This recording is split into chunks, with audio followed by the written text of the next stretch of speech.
नमस्कार, good morning. Chhattisgarh में स्वागत है आप सभी का। आप देख रहे हैं एबीसी 24। मैं हूं आपके साथ श्रवण तंबोले। बुलेटिन की शुरुआत करते हैं। सबसे पहले देख लेते हैं इस वक्त की हेडलाइंस। सीएम विष्णुदेव साय राजधानी रायपुर में लेंगे अहम बैठक। मंत्रालय में करेंगे समीक्षा मीटिंग। ग्राम उद्योग वन सहकारिता विभाग के कार्यों की करेंगे समीक्षा। आज नगरीय निकायों में नामांकन की अंतिम तारीख। महापौर और पार्षदों के लिए भरे जाएंगे नामांकन। अब तक महापौर अध्यक्ष के लिए 234 और पार्षद पद के लिए 2790 लोगों ने भरे पर्चे। राज्य में खनिज विभाग का एक्शन। एक चैन माउंटेन मशीन और रेत से भरी 2 हाइवा जब्त। तर्री गांव में टीम ने की कार्रवाई। रायपुर में ऑपरेशन साइबर शील्ड के तहत उत्कर्ष स्मॉल फाइनेंस बैंक के 4 अधिकारी गिरफ्तार। ठगी के मामले में हुई गिरफ्तारी। 3 नाइजीरियन समेत 72 आरोपी पहले ही हो चुके हैं अरेस्ट।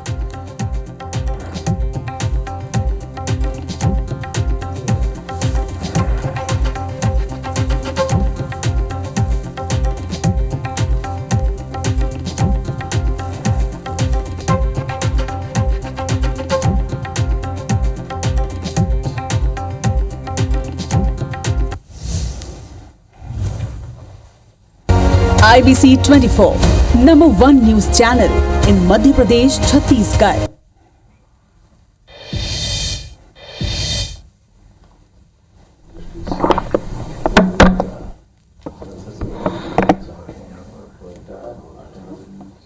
तो टोक्यो जापान से ये लाइव तस्वीरें हैं। प्रवासी भारतीयों ने गर्मजोशी से स्वागत किया। आपको बता दें कि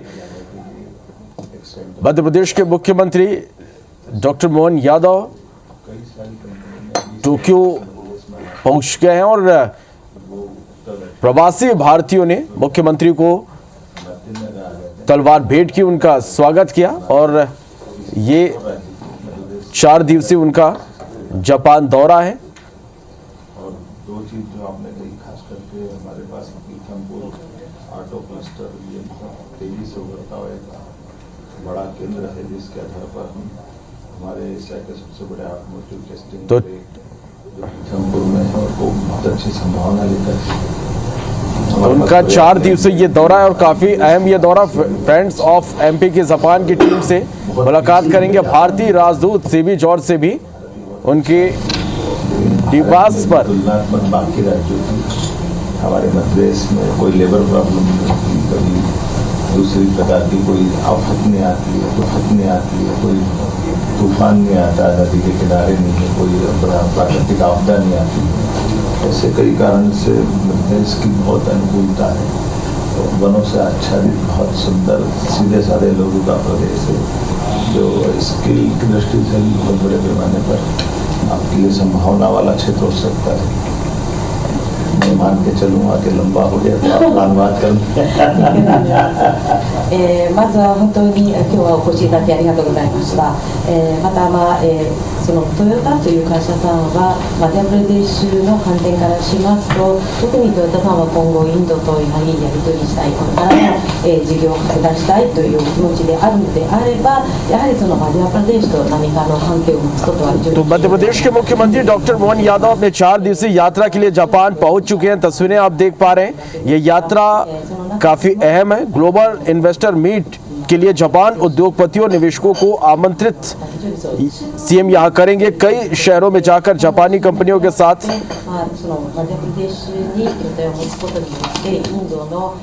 तो मध्य प्रदेश में निवेश को बढ़ावा देने के लिए लगातार उद्योग पतियों से मुलाकात कर रहे हैं। और इससे पहले भी कई शहरों में जाकर मुख्यमंत्री ने उद्योगपतियों से चर्चा की है। मध्य प्रदेश में निवेश के अवसरों पर चर्चा हो रही है। और ये सीधी तस्वीरें आप देख पा रहे हैं। टोक्यो में मुख्यमंत्री पहुंचे हुए हैं। जर्मनी और ब्रिटेन में भी सीएम ने उद्योगपतियों से मुलाकात की। 28 जनवरी से 1 फरवरी तक उनका यह दौरा है और इसका मुख्य उद्देश्य ग्लोबल इन्वेस्टर मीट के लिए जापानी उद्योगपतियों और निवेशकों को आमंत्रित करना है। कई शहरों में जाकर जापानी कंपनियों के साथ मुख्यमंत्री बैठक करेंगे। मध्य प्रदेश में निवेश के अवसरों पर चर्चा करेंगे। आपको बता दें कि मुख्यमंत्री मोहन यादव जापान की राजधानी टोक्यो पहुंचे, जहां एयरपोर्ट पर प्रवासी भारतीयों ने उनका जोरदार स्वागत किया। प्रवासियों ने सीएम को तिलक लगाया, साफा पहनाया, तलवार भेंट की और इस बीच जय श्री राम, जय महाकाल, भारत माता की जय और वंदे मातरम के नारे भी गूंजे।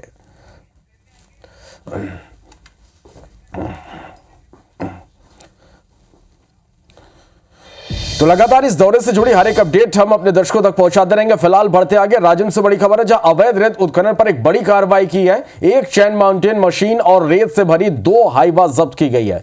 वाहनों को गोबरा नवापारा थाना लाया गया है। रायपुर खनिज विभाग ने यह बड़ी कार्रवाई की है। तो यह बड़ी खबर आप तक पहुंचा रहे हैं। इस वक्त की तस्वीरें भी आप देखिए, राजन से यह बड़ी खबर है। अवैध रेत उत्खनन पर यह बड़ी कार्रवाई है। एक चैन माउंटेन मशीन और रेत से भरी 2 हाइवा जब्त की गई है।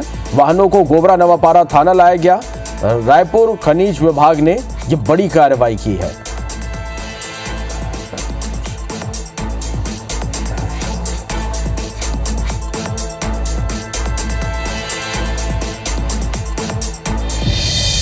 बड़ी खबर रायपुर से, जहां उत्कर्ष स्मॉल फाइनेंस बैंक के 4 अधिकारी गिरफ्तार हुए। ठगी के मामले में ब्रोकर को गिरफ्तार किया गया है। मामले में 3 नाइजीरियन समेत 72 आरोपी गिरफ्तार हो चुके हैं। ऑपरेशन साइबर शील्ड के तहत यह कार्रवाई की गई। रेंज साइबर थाना पुलिस ने कार्रवाई की है। तो यह बड़ी खबर, ऑपरेशन शील्ड के तहत यह बड़ी कार्रवाई की गई है। उत्कर्ष स्मॉल फाइनेंस बैंक के 4 अधिकारी गिरफ्तार हुए हैं। ठगी के मामले में ब्रोकर को गिरफ्तार किया गया है और इस मामले में 3 नाइजीरियन समेत 72 आरोपी इससे पहले गिरफ्तार हो चुके हैं। ऑपरेशन साइबर शील्ड के तहत यह कार्रवाई हुई है। रेंज साइबर थाना पुलिस ने कार्रवाई की है।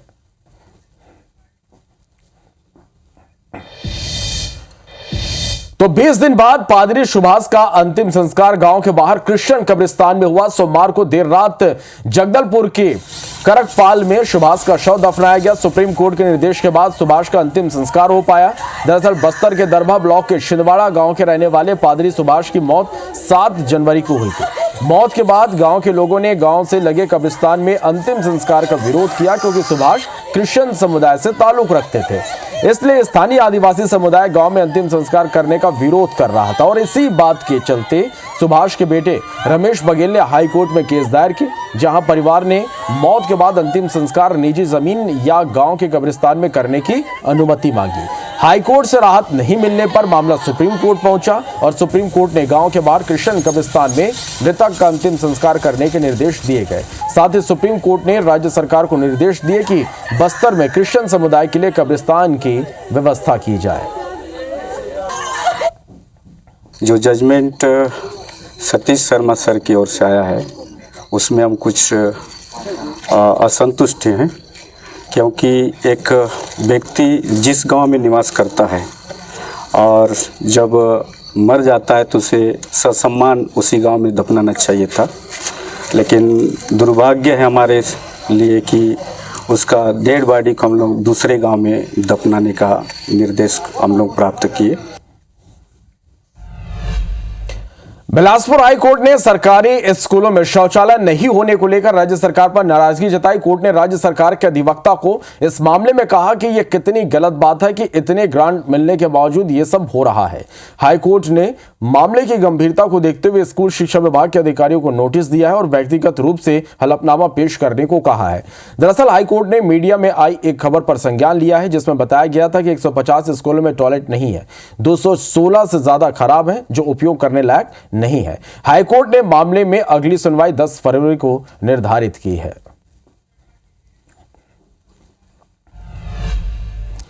बड़ी खबर, आईएएस अफसर रानू साहू और कारोबारी सूर्यकांत तिवारी की मुश्किलें कम होने का नाम नहीं ले रही है।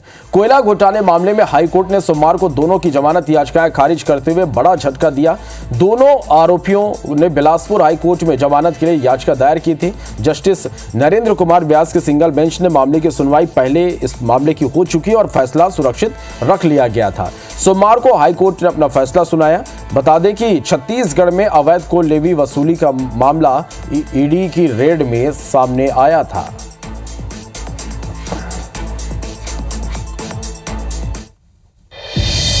बड़ी खबर रायपुर से, जहां सीएम विष्णुदेव साय आज समीक्षा बैठक लेंगे। मंत्रालय में सुबह 11:30 बजे समीक्षा बैठक लेंगे। ग्रामोद्योग वन सहकारिता विभाग के कार्यों की सीएम समीक्षा करेंगे। तो ये बड़ी खबर आप तक पहुंचा रहे हैं। सीएम विष्णु देसाई आज समीक्षा बैठक लेंगे। मंत्रालय में सुबह 11:30 बजे समीक्षा बैठक होगी।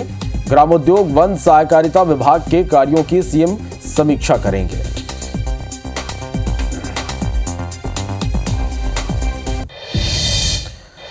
कवर्धा में पंचायत और अधिकारियों की लापरवाही के चलते एक परिवार कड़ाके की ठंड में बेघर हो गया। पंचायत के प्रस्ताव के बाद पहले पीएम आवास निर्माण की अनुमति दी गई। प्रथम किस्त भी हितग्राहियों को दे दी गई। इसके बाद अचानक निर्माण पर रोक लगा दिया गया, जिससे परिवार खुले सरकारी भवन में पनाह लेने को मजबूर है। मामले में जनपद पंचायत पंडरिया के सीईओ ने कहा कि पंचायत प्रतिनिधियों ने आवास निर्माण में रोक लगाई है। ऐसे में सबसे बड़ा सवाल यही उठता है कि प्रधानमंत्री आवास प्रक्रिया सर्वे के आधार पर पंचायत अनुमोदन पारित कर निर्माण की अनुमति देती है, मगर ग्राम पंचायत अपनी स्वीकृति पर पुनः रोक कैसे लगा सकती है।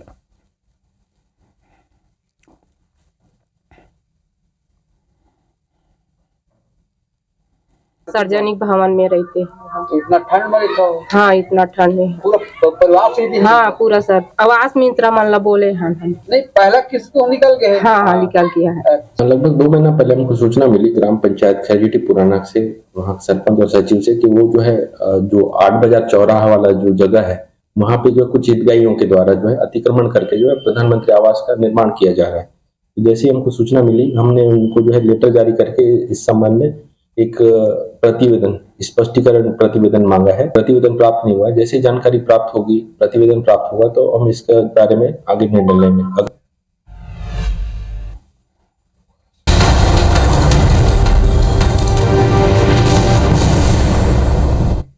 बादशाह संग्राम की छत्तीसगढ़ के नगरीय निकाय चुनाव में इस बार वोटिंग ईवीएम से होनी है, लेकिन इस बार मतदाता को एक बार में 2 बार वोट डालने होंगे। 1 वोट पार्षद उम्मीदवार और 1 वोट महापौर या अध्यक्ष के लिए डालना होगा। यह सिस्टम वोटरों के लिए थोड़ा नया होगा और उनके मन में सवाल भी होगा कि एक साथ 2-2 वोट कैसे डाले जाएंगे। लेकिन प्रदेश में इस संबंध में मतदाता जागरूकता अभियान शुरू होने जा रहा है। हर जिले में कलेक्टर और अधिकारियों को डेमो करने और वोटरों को प्रशिक्षित करने कहा गया है।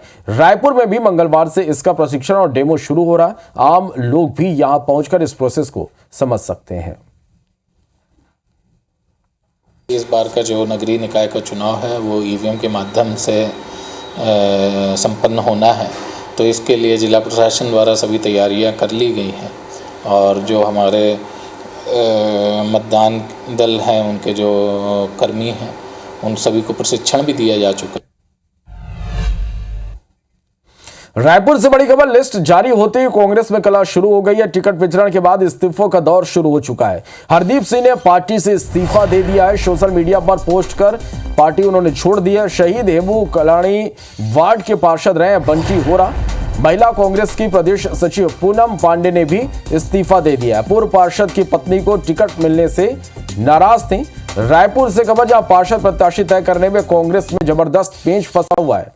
रायपुर में 4 वार्ड के प्रत्याशी अब तक तय नहीं हो पाए हैं। आज नामांकन दाखिल करने की आखिरी तिथि है। मौलाना Abdul Rauf mother Teresa ward के प्रत्याशी अब तक तय नहीं हुए हैं। राजेंद्र प्रसाद और अरविंद दीक्षित वार्ड के नाम भी अभी फिलहाल होल्ड पर रखे गए हैं। चलिए, और इस खबर पर ज्यादा जानकारी के साथ हमारे सहयोगी राजेश राज हमारे साथ लाइव जुड़ रहे हैं। राजेश, लगातार टिकट वितरण के बाद नाराजगी सामने आ रही, पार्टी छोड़ने का सिलसिला भी शुरू हो चुका है। दूसरी ओर हम देखें तो कांग्रेस ने अभी तक कई वार्डों में प्रत्याशियों का ऐलान नहीं किया। आखिर कहां पेच फंस रहा है यहां?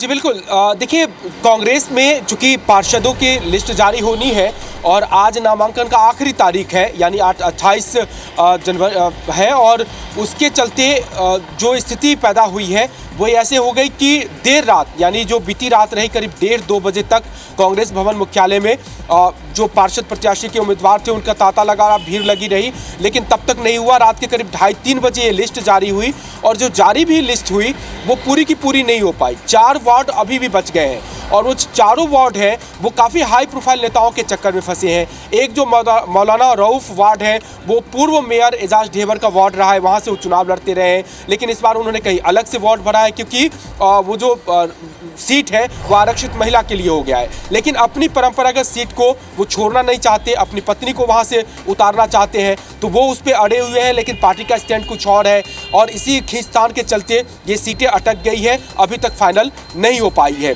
इसके अलावा अजीत कुकरेजा जो पुराने कांग्रेसी नेता रहे हैं, पिछले विधानसभा चुनाव में बागी होकर के लड़े भी और उसके खिलाफ जो कुलदीप जुनेजा रहे उन्होंने शिकायत भी की थी कि इनकी पार्टी वापसी ना कराई जाए क्योंकि इन्होंने विधानसभा चुनाव में हमें हराने में कोई कसर नहीं छोड़ी थी। खबर आ रही थी कि वो वापसी करना चाह रहे हैं। अब वो खुद चाह रहे हैं कि कांग्रेस की टिकट पे वो अजीत कुकरेजा अपनी वापसी चाह रहे हैं, तो वहाँ पर भी पेच फंसा हुआ है क्योंकि वो चाह रहे हैं वापसी हो और दूसरे बड़े नेता हैं वो चाह रहे हैं कि नहीं हो। एक और वार्ड है वहाँ पर साहू समाज के 2 उम्मीदवार हैं, लेकिन पार्टी की पसंद किसी और की है, साहू समाज किसी और को चाहता है, तो राम साहू और पवन साहू के बीच में पेच फंस गया है, उस पर भी अटक गया है मामला क्योंकि नेता और पार्टी की पसंद अलग हो गई है। और इसके अलावा जो आकाशदीप का वार्ड पड़ता है वहाँ पर आकाश के खिलाफ स्थानीय लोगों में ज़बरदस्त नाराज़गी है।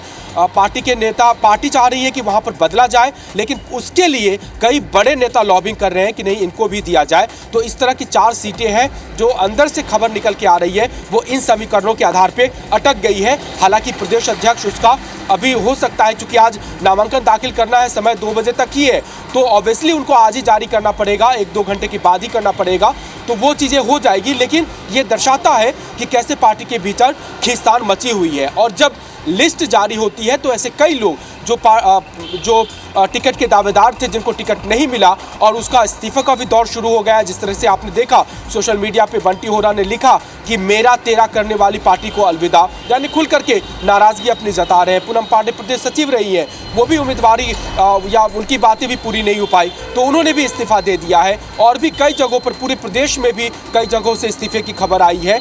तो निश्चित तौर पर हालांकि चुनाव जब भी होते हैं, टिकट जब भी बढ़ते हैं तो कुछ लोग नाराज होते हैं, पार्टी भी छोड़ते हैं, लेकिन इस कदर की नाराजगी ये काफ़ी चौंकाने वाला है क्योंकि नाराजगी तो बीजेपी में भी है लेकिन वो प्रॉपर तरीके से जाते हैं, अपनी बात रखते हैं। इस्तीफा इस तरह से सोशल मीडिया पे भड़ास निकाल करके ये कांग्रेस में ही देखने को मिल रहा है। जी बिल्कुल राजेश, जिस तरह से नाम सामने आने में लगातार देरी हो रही है और आज नामांकन का आखिरी दिन है, इसके साथ ही बगावती तेवर भी लगातार देखने को मिल रहा है, ऐसे में इस चुनाव पर इन सबका क्या असर पड़ेगा?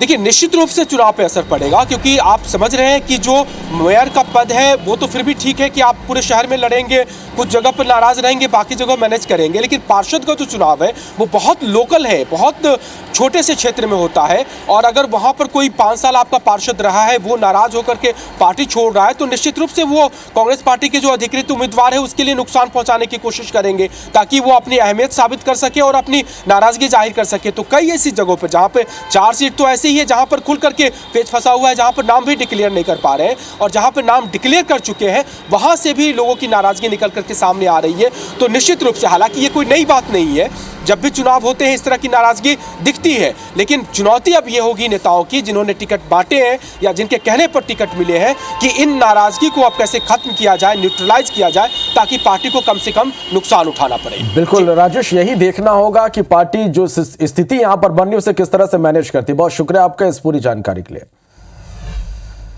बढ़ते आगे रायपुर से खबर, जहां बीजेपी महापौर पार्षद प्रत्याशियों की आज नामांकन रैली होगी। एकात्म परिसर से सुबह 11 बजे यह नामांकन रैली शुरू होगी। नामांकन रैली में बीजेपी के 4 विधायक मौजूद रहेंगे। तो ये बड़ी खबर आप तक पहुंचा रहे हैं। आज नामांकन का आखिरी दिन और बीजेपी महापौर पार्षद प्रत्याशियों की आज नामांकन रैली होगी। एकात्म परिसर से सुबह 11 बजे नामांकन रैली शुरू होगी। नामांकन रैली में बीजेपी के 4 विधायक मौजूद रहेंगे।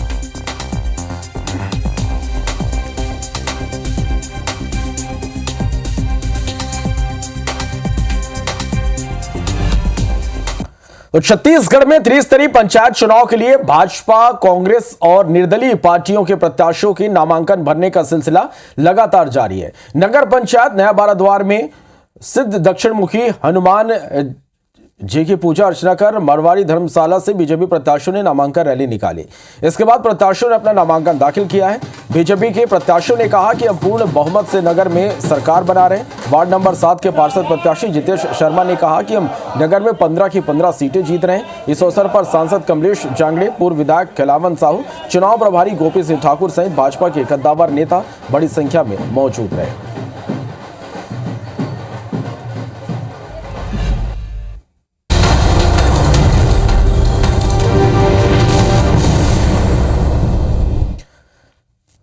बढ़ते आगे, धमतरी जिले के जीजाम गांव स्थित प्रेमा साई जी महाराज के मातंगे दरबार में देवी मां बगलामुखी का महायज्ञ किया जा रहा है। ये यज्ञ 3 दिनों तक जारी रहेगा। इस यज्ञ में खास बात यह है कि कुंड में आहुति 11 टन सूखे लाल मिर्च की दी जा रही है, लेकिन मिर्ची की आहुति से खांसी जैसी कोई भी परेशानी जरा भी नहीं है। इस महायज्ञ में देश के कोने कोने से बड़ी संख्या में भक्त पहुंच रहे हैं।